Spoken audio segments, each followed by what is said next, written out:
নমস্কার বন্ধুরা, কাজল হেসেলে সবাইকে স্বাগত। তো বন্ধুরা দেখো, আজ আমি একটা তোমাদের বেগুন ভর্তা করে দেখাবো। বেগুন ভর্তাটা স্পেশাল একটা মশলা দিয়ে।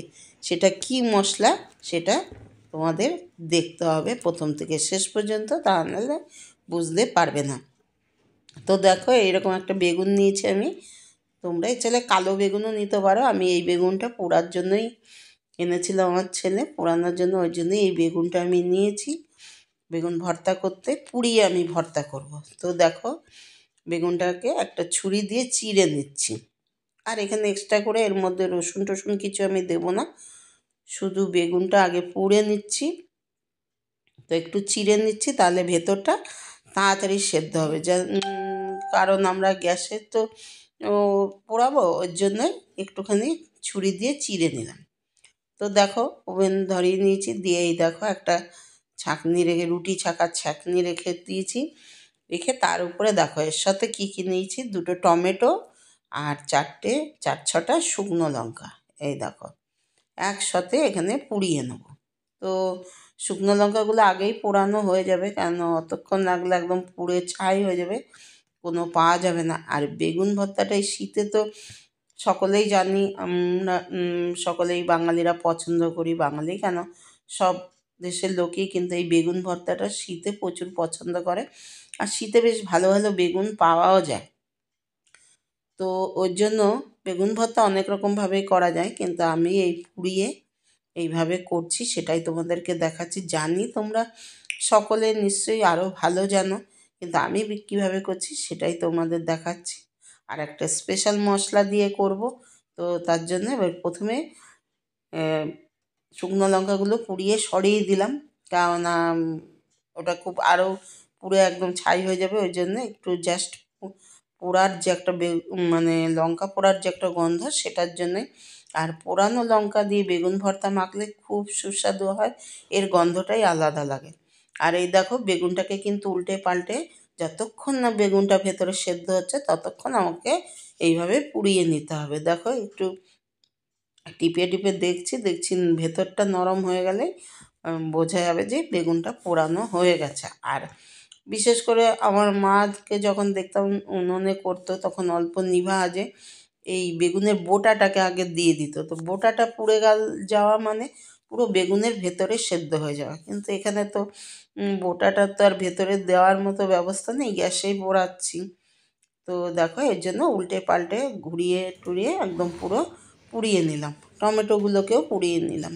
তো এবার এই দেখো, টমেটোগুলো পোড়া হয়ে গেছে, এই যে লঙ্কাগুলো ভালোই পুড়ে গেছে, কিন্তু এরকম পোড়া লঙ্কাগুলোর গন্ধটাই বেশি ভালো লাগবে। তো এবার একটু ঠান্ডা করে তারপরে বেগুনটা এরকম পোড়া চোকলাগুলো একটু ছাড়িয়ে নিচ্ছি। দেখো, একটু হাতে জল নিতে হবে, নাহলে আবার মানে হাতে ছ্যাঁকা লাগবে। একটু গরম গরমই করছি। আর এটা কিন্তু রুটি ভাত দিয়েও, কিন্তু গরম গরম ভাতের সাথেও কিন্তু প্রথম পাতে এই বেগুন ভর্তা দিয়ে কিন্তু অনেকটাই ভাত খাওয়া যায়। আর রুটি দিয়ে তো খুব ভালো লাগেই। তো দেখো, আমি এইভাবে একটু ছাড়িয়ে নিচ্ছি। দেখো, খুব ভালো করে ছাড়ালাম না, একটু একটু রয়েছে, কিন্তু ওই গন্ধটাই আমাদের কাছে খুব ভালো লাগে। তো এবার দেখো, এবার একটু খুলে খুলে দেখে নিচ্ছি পোকা টোকা আছে কি না। প্রথমে তো বোঝা যায় না, পরে বোঝা যায়। তো কোনো কিছুই নেই। তো দেখো, টমেটোরও চোকলা মানে পোড়া চোকলাটা ছাড়িয়ে নিয়েছি। এই দেখো, টমেটোটাও সেদ্ধ হয়ে গেছে ভালো মতনই। ওটাকে আগে ডলে নিচ্ছি, কিন্তু বেগুনটাও একটু ঠান্ডা হতে দিলাম পুরো খুলে নিয়ে। আর আমি না হাতের সাহায্যেই করছি, তোমরা কিছু মনে করো না, আমি হাত ধুয়েই নিয়েছি। তোমরা যদি মনে করো হাত দিয়ে করবে না, অন্য কিছু দিয়ে করা যায়, তাহলে সেটা দিয়েই করবে। এটা দেখো, বেশ টমেটোর একটা বোটার কাজটা শক্ত থাকে না, ওটা আমি ফেলে দিলাম। তো এবার দেখো, এবার একটা বড় সাইজের পেঁয়াজ কুচিয়ে নিয়েছি আমি, এইভাবে পেঁয়াজটা কুচিয়ে নিয়েছি। আর নিয়েছি কয়েকটা পাকা কাঁচা লঙ্কা। কাঁচা লঙ্কাগুলো পেকে গেছে, সেই লঙ্কাটা নিয়েছি। আর তো শুকনো লঙ্কা তো পুড়িয়ে নিয়েছি। দেখো, এবার আমি মাখবো। প্রথমে আমি লঙ্কাটা ডলে নিচ্ছি নুনের সাথে।